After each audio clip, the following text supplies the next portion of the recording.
nyerah. Iya, saya nyerah. Tapi bohong.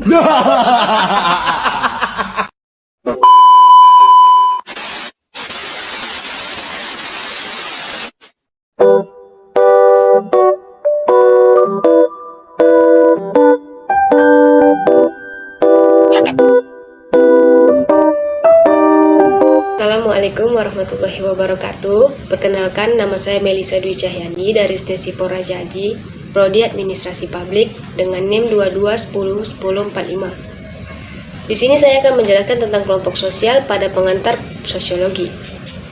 Nah, apa yang dimaksud dengan kelompok sosial? Mungkin sebagian dari kita sudah mengetahui apa itu kelompok sosial. Kelompok sosial adalah peranan penting dalam kehidupan masyarakat. Karena apa?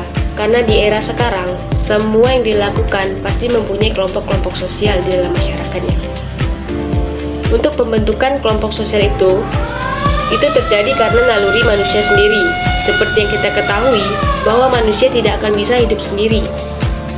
Kita pasti memerlukan orang lain untuk meminta pertolongan, memberikan saran, atau mendengarkan saran, dan lain sebagainya. Setelah kita mengetahui pengertian-pengertian kelompok sosial, sekarang kita memasuki klasifikasi kelompok sosial. Menurut Durkheim, kelompok sosial itu dibagi menjadi dua, yaitu solidaritas mekanik dan solidaritas organik. Apa itu solidaritas mekanik?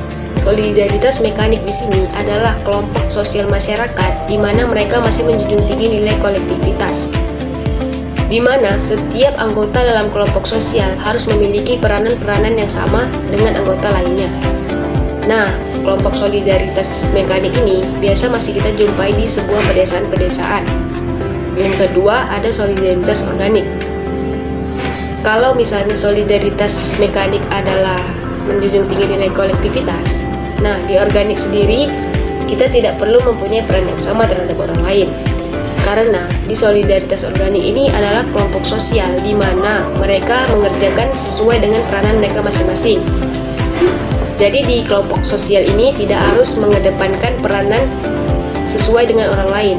Kita cukup bekerja atau mengikuti peran-peran yang kita miliki sendiri. Ferdinand Tönnies juga mengatakan kelompok sosial terbagi menjadi dua, yaitu Gemeinschaft dan Gesellschaft. Apa itu Gemeinschaft? Gemeinschaft adalah kelompok sosial yang dibuat berdasarkan kedekatan intim, pribadi, dan eksklusif, yang dimana juga sering kita sebut dengan paguyuban, yaitu kelompok-kelompok yang terjadi karena kedekatan intim. Contohnya, kita sama-sama suku Jawa, suku Minang, atau lain-lain sebagainya.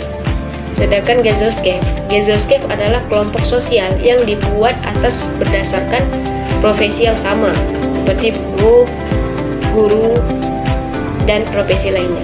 Oke, selanjutnya ada juga kelompok sosial menurut Charles Horton Collie. Menurut Charles, kelompok sosial ada yang namanya primary group. Apa itu primary group? Primary group adalah suatu kelompok yang dilakukan dengan cara tatap muka, seperti lingkungan keluarga, lingkungan sekolah, dan lingkungan pertemanan. Sedangkan secondary group ini adalah kelompok sosial yang kita lakukan secara tidak langsung atau tidak bertatap muka. Oke, sekarang kita memasuki klasifikasi kelompok sosial yang terakhir yang dikemukakan menurut Merton. Menurut Merton, kelompok sosial di sini ada yang namanya membership dan referensi group. Apa itu membership? Membership di sini adalah kelompok sosial yang dimana anggota kelompok itu secara fisik sadar kalau dia masuk dalam kelompok tersebut. Misalnya, seorang mahasiswa yang masuk ke dalam anggota himpunan mahasiswa.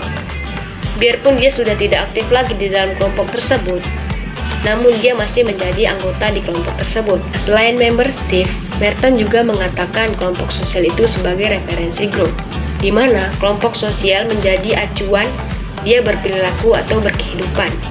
Contohnya, seorang anak kecil yang ingin menjadi seorang guru. Dia akan berperilaku seperti guru dan dia mengikuti apa saja yang dilakukan oleh guru tersebut. Namun dia bukan seorang guru, dia hanya seorang anak kecil. Oke, sekarang kita akan memasuki ke bentuk-bentuk kelompok sosial. Bentuk-bentuk kelompok sosial ini terbagi menjadi 3, yaitu formal, informal, dan non-formal. Kita akan bahas satu-satu ya. Pertama ada kelompok formal. Kelompok formal adalah kelompok masyarakat yang memiliki legalitas dan keabsahan yang sah, seperti sekolah, perusahaan, instansi, dan lain sebagainya. Yang kedua itu ada kelompok informal, di mana kelompok informal ini adalah kelompok yang terjalin antara hubungan sosial masyarakat di dalam kelompok formal.